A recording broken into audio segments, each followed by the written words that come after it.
8ನೇ ತರಗತಿಯ 8ನೇ ಪದ್ಯ ಭಾಗ 2ರಲ್ಲಿ ರಾಮಧಾನ್ಯ ಚರಿತೆ ಈ ಪದ್ಯ ಭಾಗವನ್ನು ಇದನ್ನು ನಾವು ಗಮನಿಸೋಣ. ರಾಮಧಾನ್ಯ ಚರಿತೆ ಪದ್ಯ ಭಾಗದ ಕವಿ ಕನಕದಾಸರು.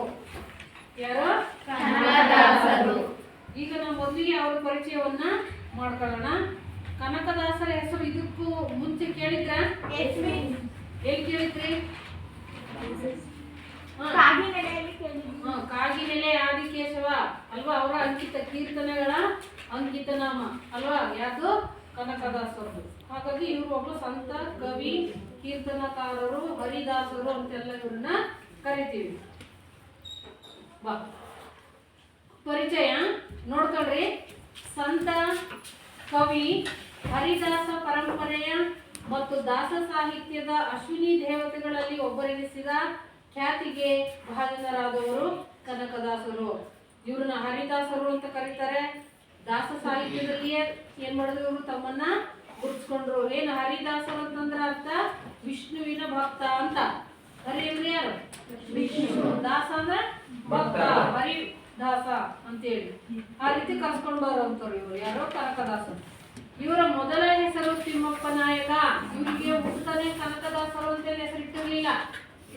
ಹುಟ್ಟದಾಗ ಏನಂತ ಹೆಸರಿಟ್ಟಿದ್ರು? ತಿಮ್ಮಪ್ಪ ನಾಯಕ. ಅವ್ರ ಮೊದಲನೇ ಹೆಸರು ಏನಪ್ಪ ಅಂದ್ರೆ ತಿಮ್ಮಪ್ಪ ನಾಯಕ ಆಗಿರುತ್ತೆ. ಇವರ ಕಾಲ ಸುಮಾರು 1508. ಕಾಲ ಎಷ್ಟು? 1508 ಅಂತ ಹೇಳಿ ಇದನ್ನ ಇವ್ರ ಕಾಲವನ್ನ ಗುರುತು ಮಾಡಿದ್ದಾರೆ. 1508. ಇನ್ನು ಅವರ ಹುಟ್ಟೂರು, ಜನ್ಮಸ್ಥಳ ಯಾವುದು ಅಂತ ಹೇಳಿದ್ರೆ ಹಾವೇರಿ ಜಿಲ್ಲೆಯ ಬಾಡ ಅನ್ನೋ ಗ್ರಾಮ. ಯಾವ ಜಿಲ್ಲೆ? ಹಾವೇರಿ ಜಿಲ್ಲೆ ಬಾಡ ಅನ್ನೋ ಗ್ರಾಮದಲ್ಲಿ ಜನಿಸಿದ್ರು. ಬಾಡ ಅನ್ನೋ ಗ್ರಾಮದಲ್ಲಿ ಜನಿಸ್ತಾರೆ. ಅವ್ರ ತಂದೆ ಹೆಸರು ಬೀರಪ್ಪ ಹಾಗೂ ಅವ್ರ ತಾಯಿ ಹೆಸರು ಬಚ್ಚಮ್ಮ ಅಂತೇಳಿ. ಇವರ ಆರಾಧ್ಯ ದೈವ ಹಾಗೂ ಅಂಕಿತ ನಾಮ ಕಾಗಿನೆಲೆ ಆದಿಕೇಶವ.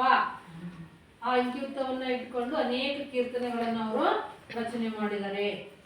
ವಿಜಯನಗರ ಸಾಮ್ರಾಜ್ಯದಲ್ಲಿ ಸಣ್ಣ ಮಂಡಲವೊಂದರ ದಂಡನಾಯಕರಾಗಿದ್ದ ತಿಮ್ಮಪ್ಪ ನಾಯಕನಿಗೆ ಕೊಪ್ಪರಿಗೆ ಹೊನ್ನು ದೊರೆ ಆ ಬಂಗಾರವನ್ನೆಲ್ಲ ಬಡವರಿಗೆ ದಾನ ಮಾಡಿ ವೈರಾಗ್ಯ ಹೊಂದಿ ಕನಕದಾಸರಾದರು. ಇವರು ವಿಜಯನಗರ ಅರಸರಿದ್ರಲ್ವಾ, ಅವರ ಸಾಮಂತ ದಂಡನಾಯಕರನ್ನು ಸಣ್ಣ ಪ್ರಾಂತ್ಯಕ್ಕೆ ಅಧಿಕಾರಿಯಾಗಿ ಇದ್ರು. ಯಾರು? ಇವ್ರ ತಂದೆ ಯಾರು? ಬೀರಪ್ಪ. ಆ ರೀತಿ ಇದ್ದಂತ ಸಂದರ್ಭದಲ್ಲಿ ಕನಕದಾಸನಿಗೆ ಒಮ್ಮೆ ಏನಾಯ್ತಪ್ಪ ಅಂತ ಹೇಳಿದ್ರೆ, ಕೊಪ್ಪರಿಗೆ ಎಷ್ಟು ಬಂಗಾರ ಸಿಕ್ಕುತ್ತೆ, ಆ ಕೊಪ್ಪರಿಗೆ ಬಂಗಾರವನ್ನ ತಾನು ಬಳಸ್ಕೊಳ್ಳೋದು ಏನ್ ಮಾಡುದು? ಎಲ್ಲವನ್ನ ಬಡವರಿಗೆ ದಾನ ಮಾಡುದು. ಅದಕ್ಕಾಗಿ ಅವ್ರಿಗೆ ಏನಂತ ಹೆಸರು ಬಂತು? ಕನಕ ಅಂತೇಳಿ ಹೆಸರು ಬರುತ್ತೆ. ಇವರ ವಿಶಿಷ್ಟ ಗುಣಗಳಾದ ಭಕ್ತಿ, ವೈರಾಗ್ಯ, ಕಾವ್ಯ ರಚನಾ ಗುಣಗಳು ವ್ಯಾಸರಾಯರ ಶಿಷ್ಯರಾಗುವಂತೆ ಮಾಡಿತು. ಇವರು ರಚಿಸಿರುವ ಕೃತಿಗಳು ಯಾವುವು ಅಂತ ಹೇಳಿದ್ರೆ ಹರಿಭಕ್ತಿ ಸಾರ, ರಾಮಧಾನ್ಯ ಚರಿತೆ, ಮೋಹನ ತರಂಗಿಣಿ ಮತ್ತು ನಳಚರಿತೆ. ಇವು ಇವರ ಕೃತಿಗಳು. ಇವಿಷ್ಟು ಇವರ ಕೃತಿಗಳು. ಇನ್ನು ಅವ್ರು ಬರೆದಿರುವಂತ ಕೀರ್ತನೆಗಳು ಬೇರೆ ಬೇರೆ ಪ್ರಕಾರಗಳು ಇದಾವೆ. ಕೀರ್ತನೆಗಳು, ಉಗಾಭೋಗಗಳು, ಸುಳಾದಿಗಳು ಮತ್ತು ಮಂಡಿಕೆಗಳನ್ನು ಸಹ ಇವರು ಏನ್ ಮಾಡಿದ್ದಾರೆ? ರಚನೆ ಮಾಡಿದ್ದಾರೆ. ಇವ್ರ ಬಗ್ಗೆ ಸ್ವಲ್ಪ ಇನ್ನು ಹೆಚ್ಚಿನ ಅಂಶವನ್ನ ಗಮನಿಸೋದಾದ್ರೆ, ಇಲ್ಲೇನು ಹಾವೇರಿ ಜಿಲ್ಲೆಯ ಬಾಡ ಅನ್ನೋ ಗ್ರಾಮದಲ್ಲಿ 1508ರಲ್ಲಿ ಬೀರಪ್ಪ ಮತ್ತು ಬಚ್ಚಮ್ಮ ಇವರ ಈ ದಂಪತಿಗಳ ಮಗನಾಗಿ ಯಾರು ಹುಟ್ಟುತ್ತಾರೆ? ಹುಟ್ಟುತ್ತಾರೆ ಅಂತ ಇಲ್ಲಿವರೆಗೂ ಗಮನಿಸಿದೀವಲ್ವಾ. ಇವ್ರ ಜೀವನವನ್ನೇ ಒಂದು ಸಣ್ಣ ಕಥೆಯಾಗಿ ಹೇಳೋದಾದ್ರೆ, ಈ ಬೀರಪ್ಪ ಮತ್ತು ಬಚ್ಚಮ್ಮ ಇಬ್ರು ದಂಪತಿಗಳಿಗೆ ಸುಮಾರು ವರ್ಷಗಳಿಂದ ಮಕ್ಕಳು ಇರೋದಿಲ್ಲ. ಯಾವ್ಯಾವ್ದೋ ದೇವರಿಗೆಲ್ಲ ಬೇಡ್ಕೊಳ್ತಾರೆ, ಹರಕೆ ಹೊಡ್ತಾರೆ, ಆಯ್ತಾ? ಹಾಗಾಗಿ ತುಂಬಾ ದಿನಗಳ ನಂತರ ಬೀರಪ್ಪ ಮತ್ತು ಬಚ್ಚಮ್ಮ ಏನ್ ಮಾಡಿದ್ರಪ್ಪ ಅಂದ್ರೆ ತಿರುಪತಿ ತಿಮ್ಮಪ್ಪನ ಮೇಲೆ ಹರಕೆಯನ್ನ ಹೊತ್ತರು. ಹರಕೆ ಹೊತ್ತ ನಂತರ ಜನಿಸಿದ್ದೆ ಯಾರಪ್ಪ ಅಂದ್ರೆ ಕನಕದಾಸರು. ಹುಡ್ತಾರೆ ಕನಕದಾಸ ಅಂತ ಇರ್ತಿರ್ಲಿಲ್ಲ. ಏನಂತ ಹೆಸರು? ತಿಮ್ಮಪ್ಪ. ಫಸ್ಟೇನು ಮೊದಲೇನು ಹೆಸರು ಅವ್ರದ್ದು? ತಿಮ್ಮಪ್ಪ ನಾಯಕ. ತಿಮ್ಮಪ್ಪ ನಾಯಕ ಅಲ್ಲ, ತಿಮ್ಮಪ್ಪ. ಯಾಕೆ ತಿಮ್ಮಪ್ಪ ಅಂತ ಹೆಸರಿಟ್ಟಿರ್ಬೋದು? ತಿರುಪತಿ ತಿಮ್ಮಪ್ಪನಲ್ಲಿ ಹರಕೆ ಹೊತ್ತಿದ್ದಕ್ಕೆ ಜನಿಸಿದ್ರಿಂದ ತಮ್ಮ ಮಗನಿಗೆ ಏನಂತ ಹೆಸರಿಟ್ಟರು? ತಿಮ್ಮಪ್ಪ ಅಂತ ಇಟ್ಟರು. ಕಾಲಾನಂತರ ಬೀರಪ್ಪ ಅವ್ರೇನು ಪ್ರಾಂತ್ಯಾಧಿಕಾರಿ ಆಗಿದ್ನಲ್ಲ ಅವ್ರ ತಂದೆ ಬೀರಪ್ಪ, ಈಗ ತಂದೆ ನಂತರ ಅಧಿಕಾರಕ್ಕೆ ಯಾರು ಬರ್ಬೇಕು? ಮಗನೇ ಬರ್ಬೇಕು ತಾನೆ. ಹಾಗಾಗಿ ತಿಮ್ಮಪ್ಪ ಅಧಿಕಾರಕ್ಕೆ ಬಂದಾಗ ತಿಮ್ಮಪ್ಪ ಅಂತ ಇದ್ದ ಹೆಸರೇನಾಯ್ತು? ತಿಮ್ಮಪ್ಪ ನಾಯಕ ಅಂತ ಆಯ್ತು. ತಿಮ್ಮಪ್ಪ ಇದ್ದದ್ದು ಏನಾಯ್ತು? ತಿಮ್ಮಪ್ಪ ನಾಯಕ ಅಂತ ಹೆಸರಾಯ್ತು. ಈ ರೀತಿ ಆದ ಅಧಿಕಾರವನ್ನು ತಗೊಂಡು ಅಧಿಕಾರವನ್ನು ನಡೆಸ್ಕೊಳ್ತಾ ಹೋದ. ಒಂದು ದಿನ ತನ್ನ ಜಮೀನಲ್ಲಿ ಉಳುಮೆ ಮಾಡುವಾಗ ಜಮೀನಲ್ಲಿ ನೆಲದಲ್ಲಿ ಕೊಪ್ಪರಿಗೆಷ್ಟು ಚಿನ್ನ, ಕನಕ ಅಂದ್ರೆ ಚಿನ್ನ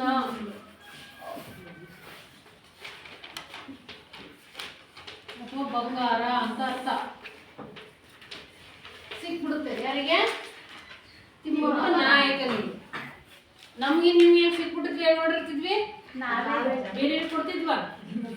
ಸಿಕ್ಕಿದ್ದೆ ಸಾಕು, ಯಾವ ಹೊಲನೂ ಬೇಡ, ಯಾವ ಜಮೀನು ಬೇಡ, ಬಂದ್ಬಿಡ್ತಿದ್ವಿ ಬಿಟ್ಟು ಜೀವನ ಪೂರ್ತಿ ಕುತ್ಕೊಂಡು ತಿನ್ಬಿಡೋಣ ಅಂತೇಳಿ ಅಲ್ವಾ. ಆದ್ರೆ ಈ ತಿಮ್ಮಪ್ಪ ನಾಯಕ ಮಾಡಿದ್ದೇನಪ್ಪ ಅಂತ ಹೇಳಿದ್ರೆ ಆ ಸಿಕ್ಕಂತ ಎಲ್ಲಾ ಬಂಗಾರವನ್ನ ಬಡವರಿಗೆ, ಅಸಹಾಯಕರಿಗೆಲ್ಲ ಏನ್ ಮಾಡ್ದ? ದಾನ ಮಾಡ್ದ. ಅದರಲ್ಲಿರೋ ಒಂದು ಅಂಶವನ್ನು ಸಹ ತಾನು ಬಳಸ್ಕೊಳ್ಳಲಿಲ್ಲ. ಹಾಗಾಗಿ ಕನಕ ಸಿಕ್ಕಿದ್ದನ್ನೆಲ್ಲ ದಾನ ಮಾಡಿದ್ದಕ್ಕೆ ಅವನ ಹೆಸರು ಏನಾಯ್ತು? ಕನಕ ಅಂತ ಆಯ್ತು. ತಿಮ್ಮಪ್ಪ ನಾಯಕ, ಈಗ ಕನಕ ಅಂತ ಹೆಸರಾಯ್ತು. ಹಿಂಗೆ ಕನಕ ಅಂತ ಹೆಸರಾಯ್ತು. ಅಧಿಕಾರವನ್ನ ಅದೇ ರೀತಿ ಮುಂದುವರ್ಸ್ಕೊಂಡು ಹೋಗ್ತಾನೆ. ಒಂದ್ಸರಿ ಒಂದು ಸಣ್ಣ ಯುದ್ಧ ನಡೆಯುತ್ತೆ. ಆ ಯುದ್ಧದಲ್ಲಿ ಉಂಟಾದ ಸಾವು ನೋವು ಇವನ್ನೆಲ್ಲವನ್ನ ನೋಡಿ ಕನಕನಿಗೆ ಜೀವನದಲ್ಲಿ ಜಿಗುಪ್ಸೆ ಬರುತ್ತೆ. ಈ ಹುಟ್ಟು ಸಾವು ಯಾಕೆ, ಈ ಹಣ ಆಸ್ತಿ ಎಲ್ಲ ಯಾಕೆ, ಹೋಗುವಾಗ ಯಾರಾದ್ರೂ ಏನೋ ನಾವು ತಗೊಂಡು ಹೋಗ್ತೀವ ಇಲ್ಲ. ಆದ್ರೆ ಮನುಷ್ಯ ಇರೋವರೆಗೂ ಏನ್ ಮಾಡ್ತಾನೆ? ಬರೀ ಆಸ್ತಿ ಹಣ ಸಂಪತ್ತು ಅಂತ ಹೊಡೆದಾಡ್ತಾನೆ. ಇವೆಲ್ಲಾ ಅಂಶಗಳು ಆತನಿಗೆ ಏನ್ ಮಾಡ್ಬೇಕು ಅಂತ ಹೇಳಿದ್ರೆ ಜ್ಞಾನೋದಯ ಆಗೋ ರೀತಿಯಲ್ಲಿ ಮಾಡ್ತು. ಅವಾಗ ಅಲ್ಲಿಂದ ಏನ್ ಮಾಡ್ಬೇಕು ಅಂದ್ರೆ ಕನಕ ಏನ್ ಮಾಡ್ತಾನೆ? ಹರಿದಾಸನಾಗ್ಬಿಟ್ಟು ವೈರಾಗ್ಯವನ್ನ ತಾಳಿ ಆಧ್ಯಾತ್ಮದ ಕಡೆ ಹೊರಡ್ತಾನೆ. ಅಲ್ಲಿಂದ ಅವ್ರಿಗೆ ಹೆಸರು ಮತ್ತೇನಾಯ್ತು? ಕನಕ ದಾಸ.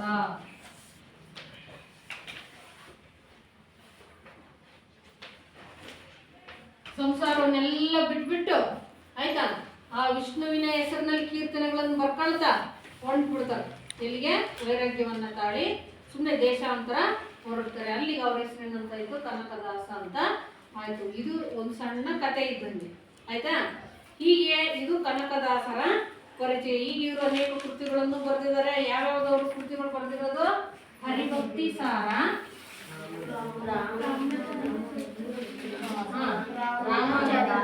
ಹರಿಭಕ್ತಿ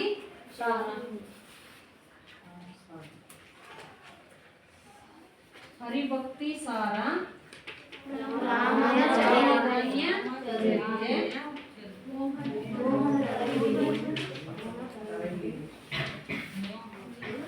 ಮೋಹನ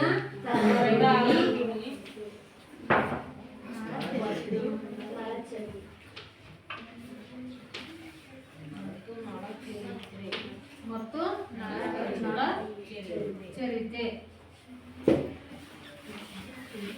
ಇಷ್ಟು ಕೃತಿಗಳನ್ನ ಇವರು ನಳ ಚರಿತೆನ ಇಷ್ಟು ಇವ್ರು ಬರೆದಿರುವಂತಹ ಕೃತಿಗಳು. ಇಷ್ಟು ಇವರ ಪರಿಚಯ ಆಯ್ತು. ಇನ್ನು ಈ ಪದ್ಯ ಭಾಗದ ಆಶಯ ಏನು ಅಂತ ನಾವು ಈಗ ಗಮನಿಸೋಣ. ಆಶಯ ಯಾರಾದ್ರೂ ಓದ್ರಿ? ಪದ್ಯ ಭಾಗದ ಆಶಯ ಭಾಗ. ಪ್ರತಿಯೊಂದು ಜೀವಿಯ ಬದುಕಿಗೆ ಅಗತ್ಯವಾಗಿರುವ ವಸ್ತುಗಳಲ್ಲಿ ಆಹಾರವು ಒಂದು. ಆಹಾರವಿಲ್ಲದೆ ಯಾವುದೇ ಜೀವಿಯು ಬದುಕಲಾರದು. ಇಂಥ ಆಹಾರ ಧಾನ್ಯಗಳ ಮಹತ್ವವನ್ನು ತಿಳಿಸುವ ಮೂಲಕ ನಮ್ಮ ಸಾಮಾಜಿಕ ಸಾಂಸ್ಕೃತಿಕ ಪರಂಪರೆಯನ್ನು ಇಲ್ಲಿ ಧಾರ್ಮಿಕವಾಗಿ ಬಿಂಬಿತವಾಗಿದೆ. ರಾಮಧಾನ್ಯ ಚರಿತ್ರೆ, ನರೆದಲಗ, ರಾಗಿ, ಬ್ರಿಹಿಯರ ನಡುವಿನ ಜಗಳದ ಕಥೆ ಹಾಗೂ ಪರಿಹಾರಗೊಂಡ ರೀತಿಯ ನಿರೂಪಣೆ ಇದರ ಕಥಾವಸ್ತು. ಇದು ಪುರಾಣಗಳಲ್ಲಿ ಮತ್ತು ಸಾಮಾಜಿಕ ವಸ್ತುಗಳ ರೂಪಕ ವಿಧಾನದಲ್ಲಿ ಸಹಜವಾಗಿ ಮಿಳಿತಗೊಂಡಿದೆ. ಇಲ್ಲಿಯ ಪಾತ್ರಗಳು ಪ್ರಾಣಿಗಳು ಅಥವಾ ಮಾನವರಲ್ಲ, ಧಾನ್ಯ ಜೀವ ಬೀಜಗಳಾಗಿವೆ. ನೆಕ್ಸ್ಟ್ ಯಾರು ಹೋಗ್ತೀರಿ?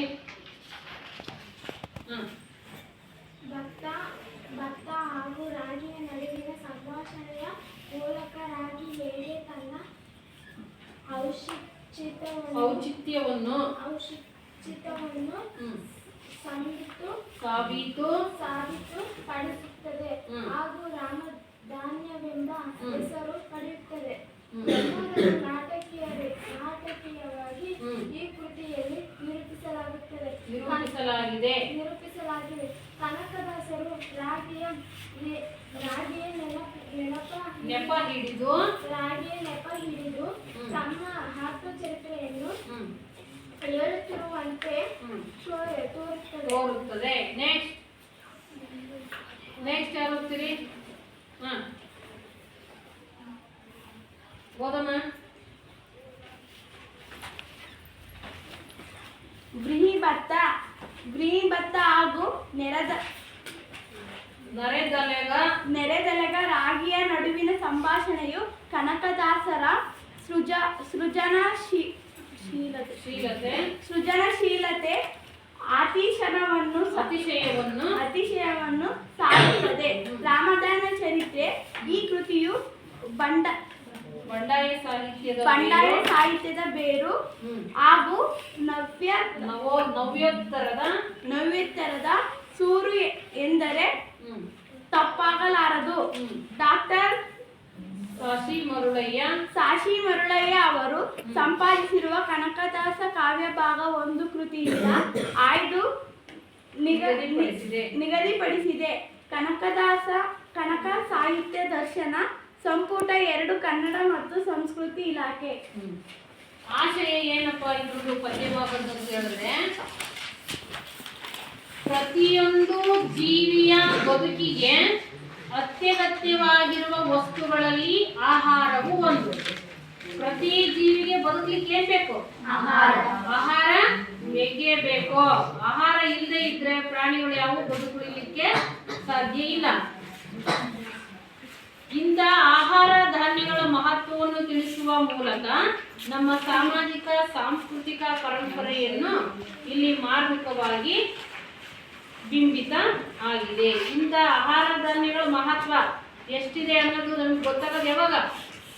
ಊಟದ ಮಹತ್ವ ಗೊತ್ತಾಗೋದು ಯಾವಾಗ? ನಮಗೆ ಹಸಿವಾದಾಗ ಅಲ್ವಾ? ಹಸಿವಾದಾಗನೇ ನಮಗೆ ಏನಾಗುತ್ತೆ, ಆ ಊಟದ ಬೆಲೆ ಎಷ್ಟು ಅನ್ನೋದು ಗೊತ್ತಾಗುತ್ತೆ. ಹಂಗೆ ಪ್ರತಿಯೊಂದು ಜೀವಿಗೆ ಆಹಾರದ ಅಗತ್ಯ ಇದ್ದೇ ಇದೆ. ಅಂತ ಆಹಾರ ಧಾನ್ಯಗಳ ಮಹತ್ವವನ್ನು ಹೇಳುವಂಥದ್ದೇ ರಾಮಧಾನ್ಯ ಚರಿತೆ ಅನ್ನೋ ಪದ್ಯ. ಹೀಗೆ ಸಾಮಾಜಿಕ ಸಾಂಸ್ಕೃತಿಕ ಪರಂಪರೆ ಇಲ್ಲಿ ಬಿಂಬಿತ ಆಗಿದೆ.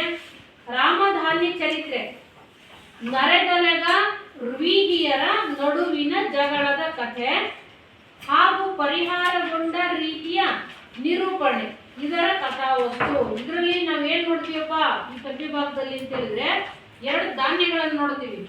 ಯಾವ್ಯಾವುದು ಅಂತ ಹೇಳಿದ್ರೆ, ಒಂದು ನರೆದಲೆಗ, ಇನ್ನೊಂದು ಋವಿಹಿ. ನರೆದಲೆಗ ಅಂತಂದ್ರೆ ರಾಗಿ, ಋವಿಹಿ ಅಂತ ಹೇಳಿದ್ರೆ ಭತ್ತ. ಇವೆರಡು ಜಗಳ ಮಾಡ್ತಾವೆ. ಈ ಪದ್ಯ ಭಾಗದಲ್ಲಿ ನಾವು ನೋಡೋದು ಏನಪ್ಪ ಅಂತ ಹೇಳಿದ್ರೆ, ನರೆದಲೆಗ ಮತ್ತು ಋವಿಹಿಯರ ಜಗಳ, ಮತ್ತು ಅವರಿಬ್ಬರ ನಡುವೆ ಆದಂತ ಜಗಳ ಯಾವ ರೀತಿ ಪರಿಹಾರ ಆಯ್ತು ಅನ್ನೋದೇ ನಿಮ್ಮ ಪದ್ಯ ಭಾಗದ ಕಥಾ ವಸ್ತು. ಹೀಗೆ ಪರಿಹಾರಗೊಂಡ ರೀತಿಯ ನಿರೂಪಣೆ ಇದರ ಕಥಾವಸ್ತು. ಇದು ಪುರಾಣಗಳಲ್ಲಿ ಮತ್ತು ಸಾಮಾಜಿಕ ವಸ್ತುಗಳ ರೂಪಕ ವಿಧಾನದಲ್ಲಿ ಸಹಜವಾಗಿ ಮಿಳಿತಗೊಂಡಿದೆ. ಇಲ್ಲಿಯ ಪಾತ್ರಗಳು ಪ್ರಾಣಿಗಳು ಅಥವಾ ಮಾನವರಲ್ಲ. ಈ ಕಥೆಯಲ್ಲಿ ಬರುವಂತ ಪಾತ್ರಗಳು ಮನುಷ್ಯರು ಅಲ್ಲ, ಪ್ರಾಣಿಗಳು ಅಲ್ಲ. ಯಾವ? ಧಾನ್ಯಗಳು 2 ಮಾತಾಡ್ತಿರ್ತವೆ ಈ ಕಥೆಯಲ್ಲಿ.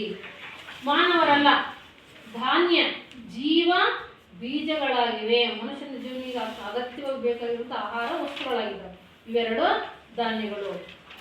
ಭತ್ತ ಹಾಗೂ ರಾಗಿಯ ನಡುವಿನ ಸಂಭಾಷಣೆಯ ಮೂಲಕ ರಾಗಿ ಹೇಗೆ ತನ್ನ ಔಚಿತ್ಯವನ್ನು ಸಾಬೀತುಪಡಿಸುತ್ತದೆ ಹಾಗೂ ರಾಮಧಾನ್ಯವೆಂಬ ಹೆಸರು ಪಡೆಯುತ್ತದೆ ಎಂಬುದನ್ನು ನಾಟಕೀಯವಾಗಿ ಈ ಕೃತಿಯಲ್ಲಿ ನಿರೂಪಿಸಲಾಗಿದೆ.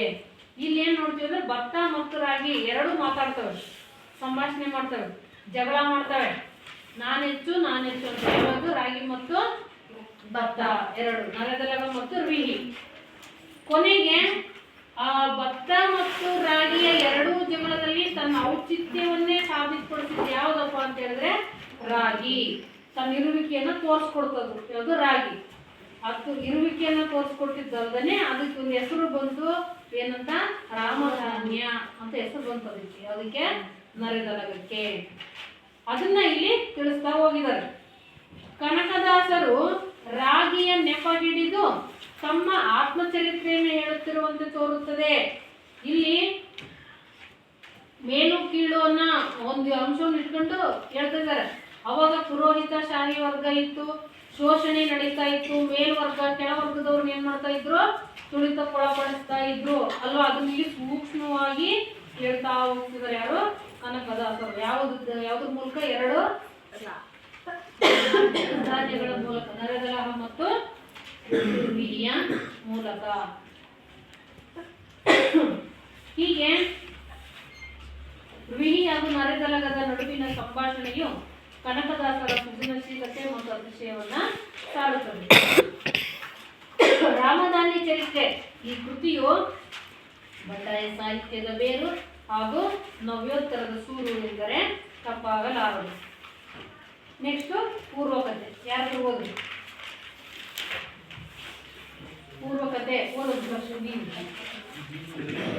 ಧರ್ಮರಾಯನು ತಮ್ಮಂದಿರ ನೊಡಗೂಡಿ 12 ವರ್ಷ ವನವಾಸಕ್ಕಾಗಿ ಕಾಮ್ಯಕ ವನದಲ್ಲಿರುವ ಸಂದರ್ಭ. ಶಾಂಡಿಲ್ಯ ಮುನಿಗಳು ತಮ್ಮ ಮುನಿ ಪರಿವಾರದೊಂದಿಗೆ ಆಗಮಿಸುತ್ತಾರೆ. ಧರ್ಮಜನು ಯಥಾರ್ಥವಾಗಿ ಸತ್ಕರಿಸುತ್ತಾನೆ. ಅರಣ್ಯವಾಸದ ಕ್ಲೇಶ ಸಂಕಷ್ಟಗಳ ಪರಿಹಾರಾರ್ಥವಾಗಿ ಶಾಂಡಿಲ್ಯ ಮುನಿಗಳು ಶ್ರೀರಾಮಚಂದ್ರನ ಚರಿತ್ರೆಯನ್ನು, ನರೆದಲಗ ಮತ್ತು ಬಿಹಿಯರ ಕಥೆಯನ್ನು ವಿವರಿಸುತ್ತಾರೆ. ರಾಮನ ಜನನದಿಂದ ಆರಂಭಿಸಿ ರಾವಣನನ್ನು ಸಂಹರಿಸಿ ವಿಭೀಷಣನಿಗೆ ಪಟ್ಟಾಭಿಷೇಕ ಮಾಡಿ ದಾನವ ವಾನರ ಮುಖ್ಯರನ್ನು ಕೂಡಿಕೊಂಡು ಅಯೋಧ್ಯ ಅಭಿಮುಖವಾಗಿ ಪ್ರಯಾಣ ಬೆಳೆಸುತ್ತಾನೆ.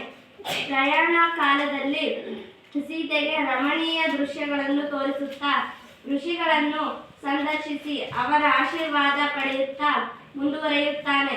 ಗೌತಮ ಮುನಿಯ ಆಶ್ರಮದಲ್ಲಿ ಬೆಲ್ಲ, ಸಕ್ಕರೆ, ಜೇನುತುಪ್ಪದ ರಸಾಯನಗಳು ಹಾಗೂ ವಿವಿಧ ಧಾನ್ಯಗಳಿಂದ ತಯಾರಿಸಿದ ಭಕ್ಷ್ಯಗಳ ಸಮಾರಾಧನೆಯಾಗುತ್ತದೆ. ಈ ಭಕ್ಷ್ಯಗಳ ರುಚಿ ತಾರತಮ್ಯದ ಬಗೆಗೆ ಮಾತುಕತೆಯಾಗುತ್ತದೆ. ಶ್ರೀರಾಮ ಹನುಮಂತನೊಡನೆ ಈ ವಿಷಯವನ್ನು ಪ್ರಸ್ತಾಪಿಸಿದಾಗ ಅವನು, ನಾನು ಸವಿದ ಧಾನ್ಯದ ತನುವನೀಕ್ಷಿಸಬೇಕು ತರಿಸಿ ಎಂದು ಹೇಳಿಕೊಳ್ಳುತ್ತಾನೆ. ಗೌತಮನು ಧಾನ್ಯಗಳನ್ನು ತರಿಸುತ್ತಾನೆ. ಧಾನ್ಯಗಳ ಶ್ರೇಷ್ಠತೆಯ ಬಗ್ಗೆ ಚರ್ಚಿತವಾಗುತ್ತದೆ. ಪೂರ್ವಕಥೆಯಲ್ಲಿ ಏನ್ ನೋಡ್ತೀವಪ್ಪ ಅಂತ ಹೇಳಿದ್ರೆ, ಧರ್ಮರಾಯನು ತಮ್ಮಂದಿರನೊಡಗೂಡಿ 12 ವರ್ಷ ವನವಾಸಕ್ಕಾಗಿ ಕಾಮ್ಯಕ ವನದಲ್ಲಿರುವ ಸಂದರ್ಭ. ಯಾರು ಧರ್ಮರಾಯ ಹೆಸರು ಕೇಳಿದ್ರಿ? ಕುರುಕ್ಷೇತ್ರ. ಧರ್ಮರಾಯನ ಹೆಸರು ಎಲ್ಲಿ ಕೇಳಿದ್ರಿ? ರಾಮಾಯಣದಲ್ಲಿ ಬರ್ತಾನ? ರಾಮಾಯಣದಲ್ಲಿ ಬರುತ್ತಾ ಧರ್ಮರಾಯನ ಪಾತ್ರ? ಮಹಾಭಾರತದಲ್ಲಿ ಬರುತ್ತೆ. ಧರ್ಮರಾಯ ಬರೋದಲ್ಲಿ ಮಹಾಭಾರತದಲ್ಲಿ. ಯಾರು ಧರ್ಮರಾಯ? ಪಾಂಡವರಲ್ಲಿ ಒಬ್ಬ, ಪಂಚ ಪಾಂಡವರಲ್ಲಿ ಒಬ್ಬ. ಉಳಿದವರು ಯಾರ್ಯಾರು? ಅರ್ಜುನ, ಭೀಮ, ನಕುಲ, ಸಹದೇವ. ಮೊದಲನೇ ಯಾರು? ಧರ್ಮರಾಯ. ಇವ್ರನ್ನ ಏನಂತ ಕರಿತೀವಿ ನಾವು? ಪಾಂಡವರು. ಪಂಚ ಪಾಂಡವರು ಅಂತ ಕರಿತೀವಿ ತಾನೆ. ಅದೇ ಧರ್ಮರಾಯ ಇಲ್ಲಿ ಬರೋದು. ಅರ್ಥ ಆಯ್ತಾ? ಈ ಧರ್ಮರಾಯನು ಒಮ್ಮೆ ಏನ್ ಮಾಡಿದಪ್ಪ ಅಂತ ಹೇಳಿದ್ರೆ, ತನ್ನ ತಮ್ಮಂದ್ರು, ಅದೇ 4 ಜನ ತಮ್ಮಂದ್ರ ಹೆಸರು ಹೇಳಿದ್ರಲ್ಲ, ಆ ತಮ್ಮಂದ್ರನ್ನ ಕರ್ಕೊಂಡು ಎಷ್ಟು ವರ್ಷ ವನವಾಸಕ್ಕೆ ಹೋಗಿದ್ದಾನೀಗ? 12 ವರ್ಷ ವನವಾಸಕ್ಕೆ. ಗೊತ್ತಿದೆ ನಿಮಗೆ ಕತೆ. ಮಹಾಭಾರತದಲ್ಲಿ ದ್ಯೂತ ಆಡಿ ಸೋತವರು 12 ವರ್ಷ ವನವಾಸ, 1 ವರ್ಷ ಅಜ್ಞಾತವಾಸಕ್ಕೆ ಹೋಗ್ಬೇಕು ಅಂತ ಏನ್ ನಿಯಮ ಇತ್ತಲ್ವಾ? ಅದ್ರ ಪ್ರಕಾರ ಈಗ ಪಾಂಡವರು ಏನ್ ಮಾಡಿದ್ದಾರೆ? ವನವಾಸದಲ್ಲಿ ಇದ್ದಾರೆ. ಈಗ ಯಾವ ಅರಣ್ಯದಲ್ಲಿ ಇದ್ದಾರಪ್ಪ ಅವರು ಅಂತ ಹೇಳಿದ್ರೆ, ಕಾಮ್ಯಕ ಅನ್ನೋ ವನದಲ್ಲಿ ಇದ್ದಾರೆ ಪಾಂಡವರು. ಅರ್ಥ ಆಯ್ತಾ? ಆ ವನದಲ್ಲಿ ಇರುವಂತ ಸಂದರ್ಭದಲ್ಲಿ ಶಾಂಡಿಲ್ಯ ಮುನಿಗಳು ತಮ್ಮ ಮುನಿ ಪರಿವಾರದೊಂದಿಗೆ ಅಲ್ಲಿಗೆ ಬರ್ತಾರೆ. ಒಂದು ಸಣ್ಣದಾಗಿ ಆಶ್ರಮ ಕಟ್ಕೊಂಡಿದ್ರು ಅವರು ಪಾಂಡವರು. ಅವ್ರ ಹತ್ರ ಯಾರು ಬಂದ್ರು ಈಗ? ಶಾಂಡಿಲ್ಯ ಅನ್ನೋ ಒಬ್ಬ ಮುನಿಗಳು ತನ್ನ ಪರಿವಾರ ಋಷಿ ಮುನಿಗಳನ್ನೆಲ್ಲ ಕರ್ಕೊಂಡು ಆ ಆಶ್ರಮಕ್ಕೆ ಬಂದರು. ಧರ್ಮಜನು ಯಥಾರ್ಥವಾಗಿ ಸತ್ಕರಿಸುತ್ತಾನೆ. ಬಂದಂಥವ್ರನ್ನೆಲ್ಲರನ್ನೂ ತುಂಬಾ ಚೆನ್ನಾಗಿ ಸತ್ಕಾರ ಮಾಡ್ದ. ಯಾರು? ಧರ್ಮರಾಯ. ಎಲ್ಲರಿಗೂ ಉಪಚಾರ ಮಾಡ್ದ. ಅರಣ್ಯವಾಸದ ಕ್ಲೇಶ ಸಂಕಷ್ಟಗಳ ಪರಿಹಾರಕವಾಗಿ ಶಾಂಡಿಲ್ಯ ಮುನಿಗಳು ಶ್ರೀರಾಮಚಂದ್ರನ ಚರಿತ್ರೆಯನ್ನು, ನರೆದಲಗ ಮತ್ತು ವೀಹಿಯರ ಕಥೆಯನ್ನು ವಿವರಿಸುತ್ತಾರೆ. ಊಟ ಎಲ್ಲ ಆಯ್ತು, ಎಲ್ಲ ಕುತ್ಕೊಂಡಿದ್ದಾರೆ. ಅವಾಗ ಶಾಂಡಿಲ್ಯ ಮುನಿಗಳು ಪಾಂಡವರಿಗೂ ಮತ್ತು ಬಂದಿರುವಂಥ ಋಷಿ ಮುನಿ ಪರಿವಾರದವ್ರಿಗೂ ರಾಮನ ಕಥೆಯನ್ನ ಹೇಳೋದಕ್ಕೆ ಹೊರಟ. ಅದೇ ಕಥೆನೇ ಇದು. ಇಡೀ ಕಥೆಯನ್ನ ಯಾರ್ಯಾರಿಗೆ ಹೇಳ್ತಿದ್ದಾರೆ? ಶಾಂಡಿಲ್ಯ ಮುನಿ ಪಾಂಡವರಿಗೆ ಹೇಳ್ತಿದ್ದಾನೆ. ಯಾರ ಕಥೆಯನ್ನ?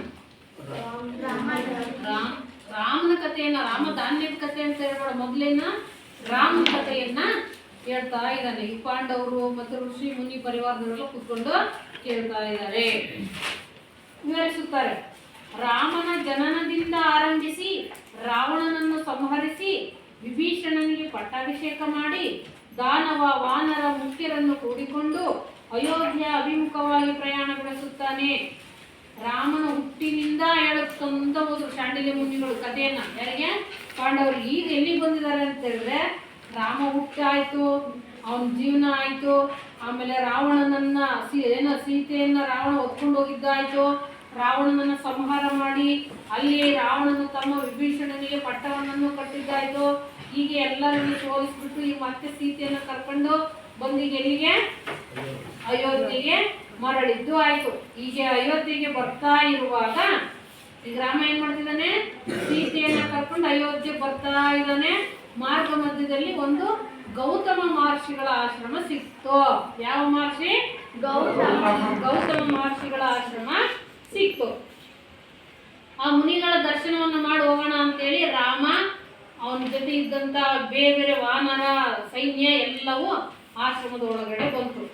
ಈ ಕಥೆಯನ್ನು ಯಾರಿಗೆ ಹೇಳ್ತಿದ್ದಾರೆ?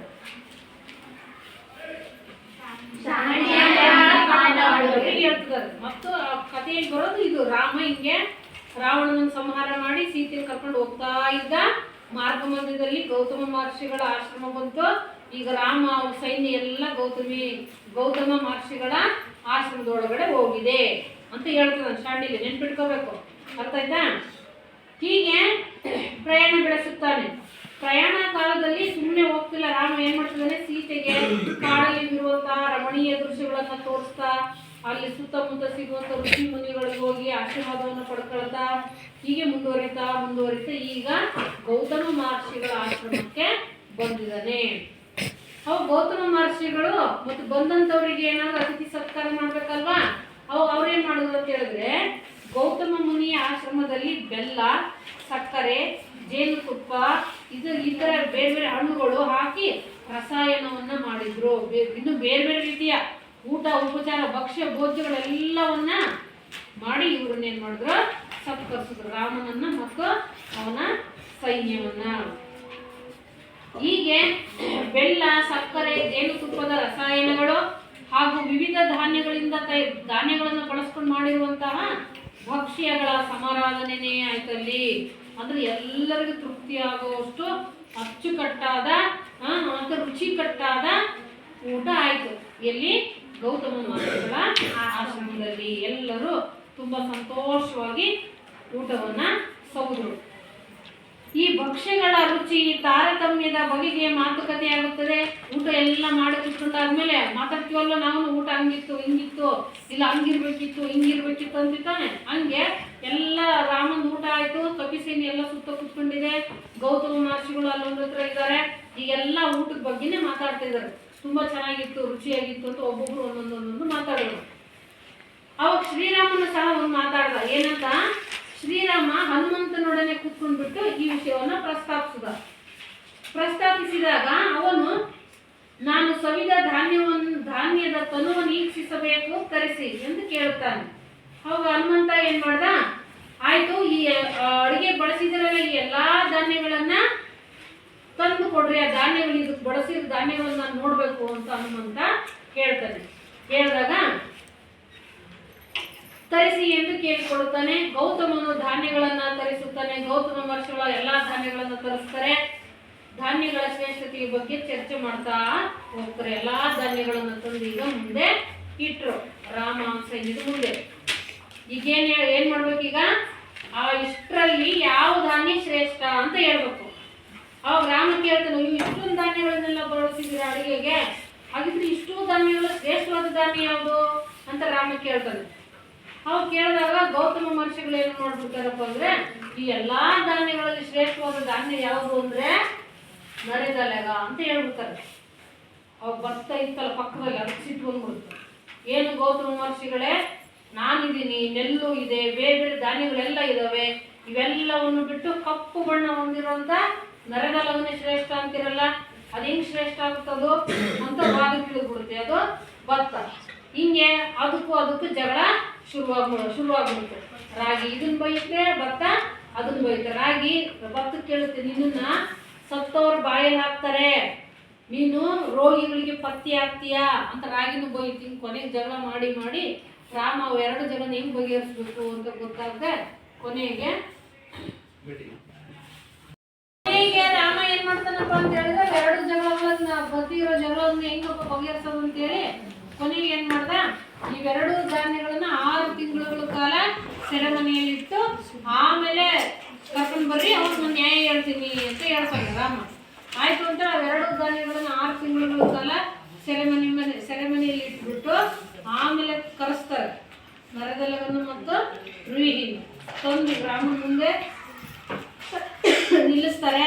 ನಿಲ್ಲಿಸಿದಾಗ ನರೆದಲಗ ತನ್ನ ಕಾಂತಿಯನ್ನ ಕಳ್ಕೊಂಡಿರಲ್ಲ, ರುಹಿ ಮಾತ್ರ ತನ್ನ ಕಾಂತಿಯನ್ನ ಕಳ್ಕೊಂಡಿರುತ್ತೆ. ಯಾಕೆ? ಮಿಸ್ ಅದು ಭತ್ತ ಹುಳ ಬಿದ್ದಿರುತ್ತೆ ಮಿಸ್, ರಾಗಿ ಹುಳ ಬಿದ್ದಿರುತ್ತೆ. ಇದರಲ್ಲಿ ರುಹಿಯಲ್ಲಿ ಸತ್ವ ಕಡಿಮೆ ಇದೆ ಅಂತ ಅಲ್ವಾ, ಆದ್ರೆ ರಾಗಿಯಲ್ಲಿ ಫಲವಂತತೆ ಜಾಸ್ತಿ ಇದ್ದು ಸತ್ವದಿಂದ ಕೂಡಿತ್ತು. ಹಾಗಾಗಿ ಆರೋಗ್ಯಕರವಾಗಿರುವಂತ ಧಾನ್ಯ ಅದು ರಾಗಿ ಎಂದಿರ್ತಾರ. ಆಯ್ತು, ಅವಾಗ ರಾಮ ಇನ್ನು ಮುಂದೆ ನೀನು ಇಡೀ ಜಗತ್ತಲ್ಲಿ ನನ್ನ ಹೆಸರಿನ ಒಂದು ಅಂಶದಿಂದ ಪ್ರಸಿದ್ಧಿಯನ್ನು ಪಡಿ ಅಂತ ಹೇಳ್ಬಿಟ್ಟು ಆ ನರೆದಲಗನಿಗೆ ರಾಗಿ ಅಂತ ಹೆಸರು ಕೊಟ್ಟ. ರಾಘವ ರಾಗಿ ಅಂತೇಳಿ ಆಯ್ತು. ಆಯ್ತಾ, ಇಷ್ಟು ಕತೆ. ಇನ್ನು ಮುಂದಿನದನ್ನ ನಾವು ಮುಂದಿನ ತರಗತಿಯಲ್ಲಿ ಗಮನಿಸೋಣ. ಈಗ ಈ ಲೇಖಕರ ಪರಿಚಯದಲ್ಲಿ ಇದಿಷ್ಟು ಅಂಶವನ್ನ ಬರೀಬೇಕು. ಒಬ್ಬೊಬ್ರು ನಾನು ನಡೆಸ್ತೀನಿ.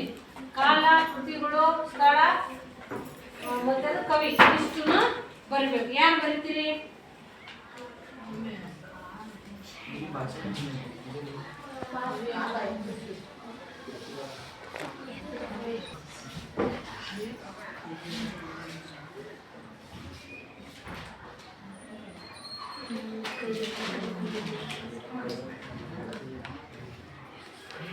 ಕಾಲ 1508. ನೆಕ್ಸ್ಟ್ ಸ್ಥಳ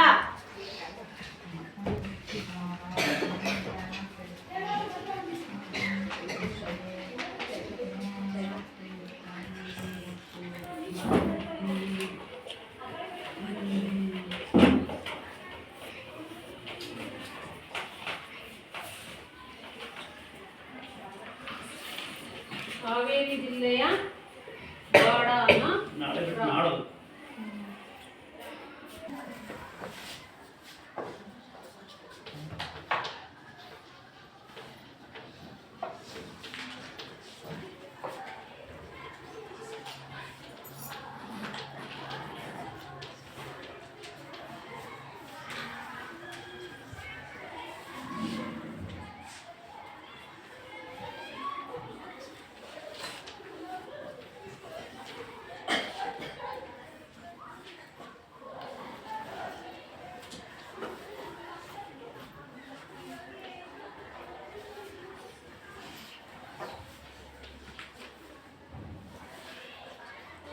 ನವಚರಿತ್ರೆ.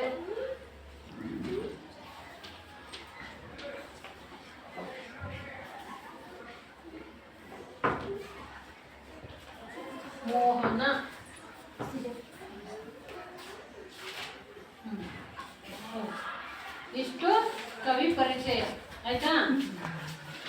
ಕನಕದಾಸರು, ಕಾಲ 1508, ಸ್ಥಳ ಹಾವೇರಿ ಜಿಲ್ಲೆಯ ಬಾಡಾನ, ಗ್ರಾಮ. ಆಯ್ತಾ? ಕೃತಿಗಳು ಹರಿಭಕ್ತಿ ಸಾರ, ರಾಮಧಾನ್ಯ ಚರಿತ್ರೆ, ಮೋಹನ ತರಂಗಿಣಿ ಮತ್ತು ನಳ ಚರಿತ್ರೆ. ಇಷ್ಟು ಕೃತಿಕಾರರ ಪರಿಚಯ ಮತ್ತು ಪದ್ಯ ಭಾಗದ ಆಶಯ ಮತ್ತು ಪೂರ್ವ ಕಥೆಯಲ್ಲಿ ಏನ್ ನೋಡಿದ್ವಿ? ರಾಗಿ ಮತ್ತು ಭತ್ತದ ಪೂರ್ವ ಕಥೆಯಲ್ಲಿ ಶಾಂಡಿಲ್ಯ ಮುನಿಗಳು ಪಾಂಡವರಿಗೆ ರಾಮನ ಚರಿತ್ರೆ ಹೇಳುವಂತ ಸಂದರ್ಭದಲ್ಲಿ ಪ್ರಸ್ತಾಪ ಆಗಿದ್ದು, ರಾಮಧಾನ್ಯ ಚರಿತ್ರೆ ಇಲ್ಲಿ ಬರುವಂತ ನರದಲರ ಮತ್ತು ವೀರ್ಯರ ಕಥೆ. ಇದನ್ನ ಶಾಂಡಿಲ್ಯ ಮುನಿಗಳು ಪಾಂಡವರಿಗೆ ಹೇಳ್ತಿದ್ದಾರೆ ಅಂತ. ಆಯ್ತಾ? ನಾಳೆ ನೇರವಾಗಿ ಪದ್ಯ ಭಾಗಕ್ಕೆ ಹೋಗೋಣ. ಇಲ್ಲಿ ಈ ತರ